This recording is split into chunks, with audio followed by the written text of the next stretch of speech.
ausgesonderten Bücher der Bibel, die Apokryphenbücher. Es ist so, dass alle bibelorientierten Schriften, die es nicht in den Kanon der Bibel geschafft haben, zu den Apokryphenbüchern gehören. Also sehr viel. Es gibt sehr viele Apokryphenbücher. Und da ist es auch wirklich sinnvoll und wertvoll, dass wir unsere Erfahrungen miteinander teilen, welche Apokryphenbücher wirklich zu empfehlen sind. Wir kommen ja nachher auf das Thema, wie wir uns einordnen. Ich zeige 44 Jubiläum im Überblick und wie wir die wichtigen Ereignisse einordnen können. Einige Informationen sind auch aus den Apokryphenbüchern, aber man findet in den unterschiedlichen Apokryphenbüchern unterschiedliche Angaben. Sie sind eben leider manipuliert. Ja, leider.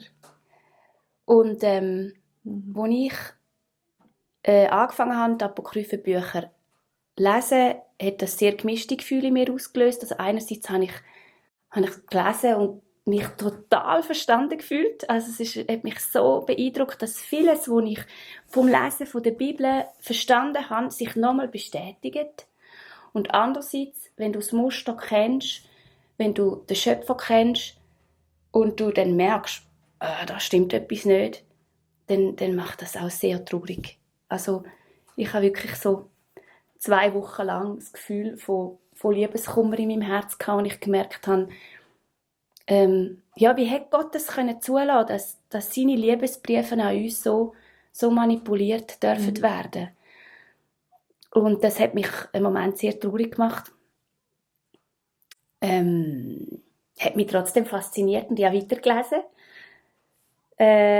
Genau.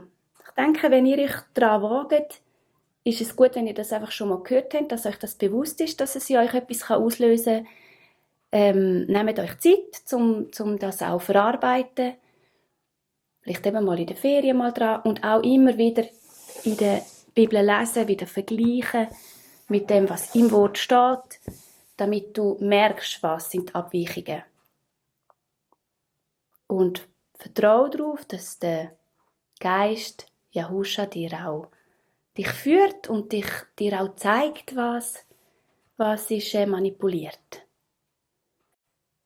Denn unser Widersacher hat auch eine gewisse Handschrift und man erkennt sie, weil seine Manipulationen sind sich sehr ähnlich. Also man erkennt ein gewisses Muster in seinen Manipulationen. Also es ist oft, das Eis ist gestibitzt, also du weisst nicht, wo du musst erzählen. Oder das Eis ist manipuliert, weil dann bist du total falsch eingefädelt. Das sind so ein paar Indizien, wie man merkt. Also es ist gleichermaßen Gott offenbart in diesen Schriften, wie auch der Satan und sein Werk ist auch offenbart, wie er so werkeln, um uns vom guten Weg abzubringen. Aber Jeschua sagt, wer sucht, der findet. Er hat es zugelassen, hat es versteckt, damit wir es wieder finden dürfen. Es ist ein mega Schatz zum Finden. Gut, jetzt lesen wir hier. Diese Zeitangaben von Adam und Mose sind aus dem Jubilarenbuch. Es ist eines der 14 Bücher, das aus dem Kanon der Bibel entfernt wurde. Zu Beginn der Reformation waren es noch 80 Bücher in der Bibel. Beim Lesen des Jubilarenbuchs fällt auf, dass einige Aussagen widersprüchlich sind. Schon schnell wurde mir klar, dass dieses Buch überarbeitet worden war und Interpretationen eingefügt wurden. Darf ich dieses Buch nun trotzdem lesen und Informationen daraus verwenden? Ich denke, wir sollten trotzdem dieses Buch lesen, im Wissen, dass gewisse Menschen wohl ihre Gründe hatten, dieses der Öffentlichkeit zu verbergen. Es hatte wahrscheinlich nicht in ihre Lehrmeinungen gepasst, die sie weltweit damals vermitteln wollten. Gott hat auch das zugelassen, um den wahren Sabbat zu verstecken. Da ich aber das Grundmuster der Zählung bereits verstanden habe, ist es nun für mich einfach, ihre Selbstkorrekturen zu erkennen. Die Bibel mit den 66 Büchern ist bewahrt geblieben, nur kleine Übersetzungsfehler, die man beim Studium erkennen kann, sind oft sogar interessant und aufschlussreich.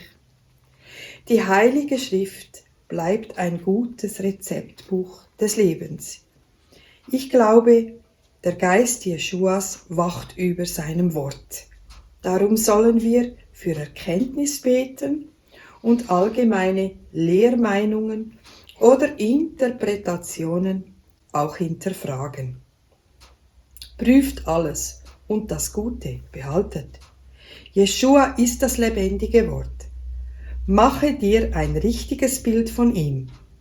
Forsche zuerst die Schrift über sein Lebenszeugnis. Wenn du ihn mit deinem Herzen kennenlernst, kann dich ein falsches Zeugnis nicht so schnell aus der Ruhe bringen. Die wichtigsten Stationen unserer Weltgeschichte. Im Nikodemus-Evangelium entnehmen wir diese Timeline, die perfekt auf den Schöpferkalender passt. Endlich ist es einfach, einen Überblick über die wichtigsten Stationen dieser Weltgeschichte zu erlangen und diese einzuordnen. Wir freuen uns, mit dir dieses Wissen zu teilen. Halleluja, gelobt sei Gott. Er hat alles wunderbar gemacht. Sollen wir ein bisschen abwechseln oder soll ich einfach lesen? Ich lese mal. Okay, das wäre jetzt die Zeichnung da Oder das erklärt. parallel, dann Okay. zeigt sie denn das. Ein Bogen beinhaltet 900 Jahre. Insgesamt sind es 8 Bögen und somit 7200 Jahre von der Schöpfung bis zur Vollendung des Äons. Wir wechseln schön ab. Ja. Aus dem Nikodemus-Evangelium entnehmen wir die Zeitangabe, dass die Sintflut ungefähr 2212 Jahre nach der Schöpfung stattgefunden hat. Dieses findest du auf der Zeichnung nach 2,5 Bögen. Die Kreuzigung Jahuschas ist im Apokryphenbuch Adam und Eva nach 5,5 Zeiten Adam prophezeit worden. Weiter sind im Nikodemus-Evangelium diese Jahreszahlen angegeben. Abraham lebte ca. 912 Jahre nach der Sintflut. Der Pfeil liegt somit in der Mitte des 4. Bogens. Mose lebte ca. 430 Jahre nach Abraham und somit zu Beginn des 5. Bogens. König David lebte 510 Jahre später und somit in der Mitte des 5. Bogens. Nach Ablauf des 5. Bogens wurde der erste Tempel zerstört und das Volk in die babylonische Gefangenschaft verschleppt. In dieser Zeit versteckte Jeremia die Bundeslade unter Golgatha und vermutlich auch heilige Schriften in Qumran. Er versiegelte diese Informationen so gut, dass nach der Rückkehr in die Heimat der Aufbau des 2. Tempels in Jerusalem ohne diese wichtigen Gegenstände erfolgen musste, wurde in dieser Zeit ein Duplikat der Bundeslade und der heiligen Gerätschaften erstellt. Die originale Bundeslade war jedoch unter Golgatha in einer Höhle versiegelt, sodass das Blut Jahuschas zur Versöhnung auf die Deckplatte tropfen konnte. Das geschah dann bei seiner Kreuzigung. Denn Israel wurde nach ihrer Erläuterung in der Gefangenschaft Babylons wieder als Gottes Volk erwählt und der 2. Tempel rechtzeitig noch vor Jeschuas Wirkungszeit aufgerichtet. Alle 12 Stämme reisten im 100. Jubeljahr nach Jerusalem und so erfüllte sich die Prophezeiung des Jesaja, dass Weisung von Zion ausgehen würde, Ströme von lebendigem Wasser für alle Nationen. Aus den Schriften des Daniels entnehmen wir den Hinweis, dass es nach der Kreuzigung noch weitere 2,5 Zeiten andauern wird, bis wir das Ende dieses Äons erreicht haben. Insbesondere die letzte halbe Zeit wird im Buch Daniel in der 70-Jahrwochen-Apokalypse detailliert beschrieben. Die Ankündigung des Aufbaus des dritten Tempels in Jerusalem gibt den Start in diese spannende Zeit. Dieser wird sich jedoch verzögern, bis zur bestimmten Zeit. In der Mitte der letzten Jahrwoche wird der Antichrist in diesen Tempel einziehen und das wird zur schlimmsten Christenverfolgung führen.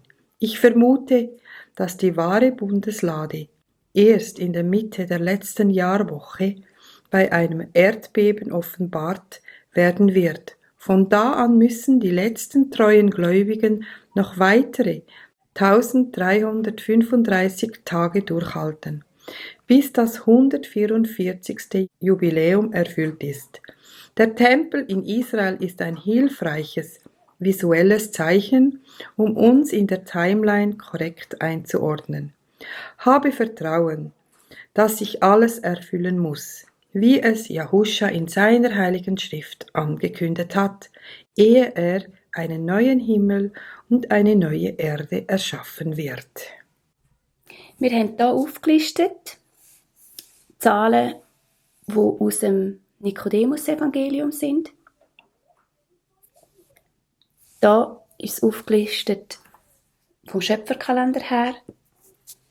Und die Differenz ist also wirklich minimal. Und wenn man vom Schöpferkalender her schaut, also so wie Gott oben schaut und die ganze Zeit vor sich sieht, ist es sehr schön und faszinierend, wie die Zahl 9 immer wieder eine Rolle spielt. Weil 144 hat eine Quersumme von 9.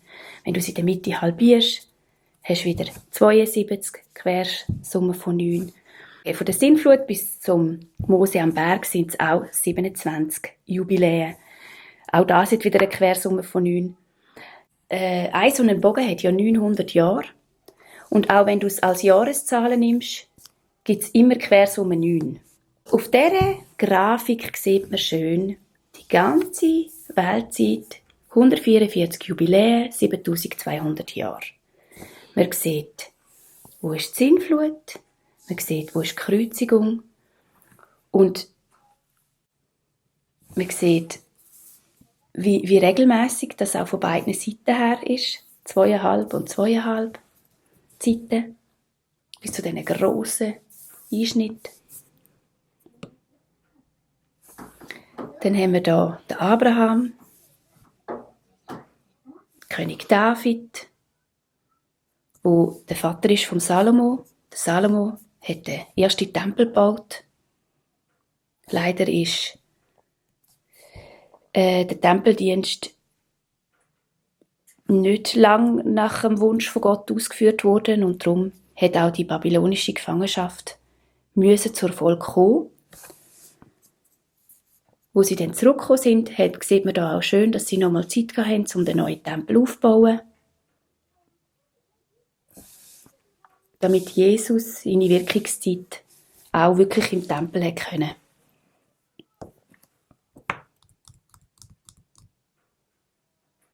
In den Tempel können reingehen. In den Tempel können reingehen. Und können also er war ja eigentlich nicht ein Priester gewesen. Also er hat in Salomons Porch, sagt man, hat er gelehrt. In dieser Säulenhalle. Ja, genau. Ja. Ich habe auch letztes Mal gelesen in der Bibel, wo es steht, dass das Lämmli neben dem Leu ist und das Kind seine Hand ausstreckt zu den Nattern und nichts passiert. Das hat dort stattgefunden. Also Jeschua war im Tempel und es sind Pharisäer anwesend gewesen. Aber sie haben ihn nicht greifen. Es hat mich auch fasziniert, den Jeremia zu lesen, wie er die babylonische Gefangenschaft ankündigt, wie dann die Bundeslade verschwindet. Ich denke, er hat den Leuten gesagt, den Israeliten gesagt, sie ist mitgegangen auf Babylon. Und die in Babylon haben gedacht, sie verstecken sie in Israel, Bundeslade und die heiligen Gerätschaften. Und die Jeremia hat es so gut versteckt, dass man es nicht mehr gewusst hat. Er hat auch auf Gott vertraut, dass es dann wieder vorkommt, wenn es sein muss. Und wenn man den Jeremia liest, dann merkt man das raus. Man spürt, sie reden nämlich auch von diesen Gerätschaften und dass die dort verschwunden sind. Und genau. Gott hat alles wunderbar parat gemacht. Im Buch von Daniel findet man viel über den Aufbau vom 3. Tempel. Im Hesekiel. Im Daniel? Im Daniel. Oh, ja. Im Hesekiel bin ich mir nicht sicher, ob es vom 3. Tempel redet oder vom 2. Tempel. Weil der Hesekiel ist ja, bevor sie zurückgekommen sind von der babylonischen Gefangenschaft und sagt ja ihnen, motiviert sie ja eigentlich auch, den Tempel wieder aufzubauen. Und wenn man seine Beschreibung liest, dann ist die wahrscheinlich sehr viel schöner als die wir nachher aufgebaut haben. Ich glaube, es gibt auch Stellen, wo sie sagen, sie seien traurig gewesen, weil der 2. Tempel nicht annähernd so schön war wie der salomonische Tempel, der erste.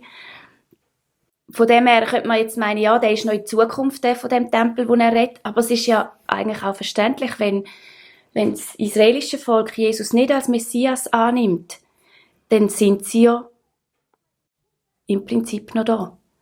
Und die Schrift wartet eigentlich immer noch auf ihren Messias und denkt, der Tempel muss noch mal aufgebaut werden, dass der Messias kommt. Wenn du aber die Schriften von Daniel liest, dann weißt du, dass im 3. Tempel der Antichrist wird einziehen und nicht unseren Messias, weil er ist schon gekommen. Sondern wenn er wieder kommt, dann stellt er alles her. Und das für immer. Und dann heisst es, der neue Tempel kommt vom Himmel oben runter. Also der wird nicht auf der Welt erschaffen. Der, wo er dann bringt, der neue, der kommt, das heisst, geschmückt und rein wie eine Brut, käme sie oben runter auf die Welt, auf die neue Welt. Genau, darum müssen wir auch vorsichtig sein. Es ist in Gottes Plan, dass der 3. Tempel aufgebaut wird, aber sich wirklich darauf freuen, ist mässig, weil unsere Weltzeit, in dieser Zeit, wo wir auf dieser Welt sind, ist halt noch nicht das Paradies. Sondern wir haben einfach das Versprechen, dass alles gut kommt.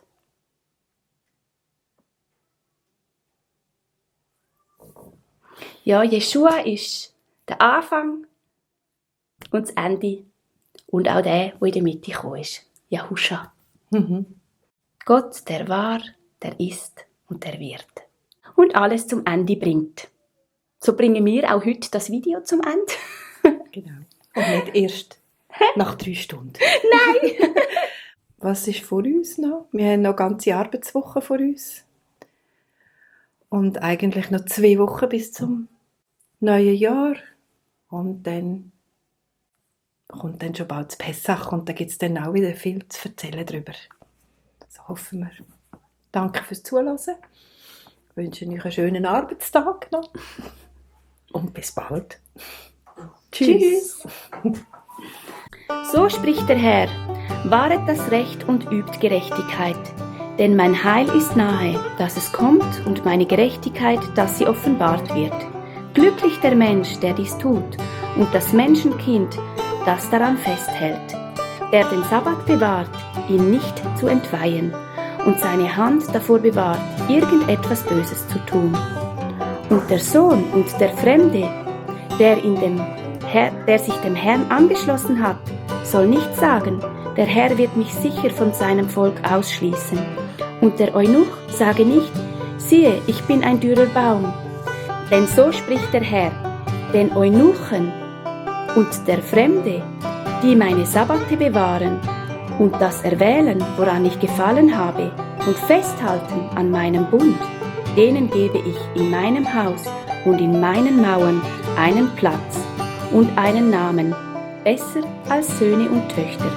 Einen ewigen Namen werde ich ihnen geben, der nicht ausgelöscht werden soll. Jesaja 56, 1 bis 5.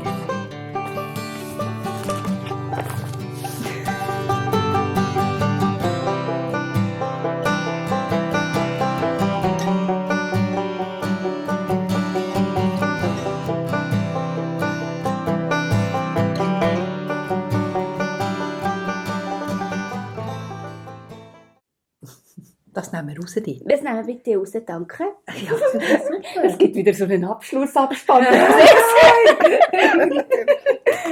Und gut. Okay.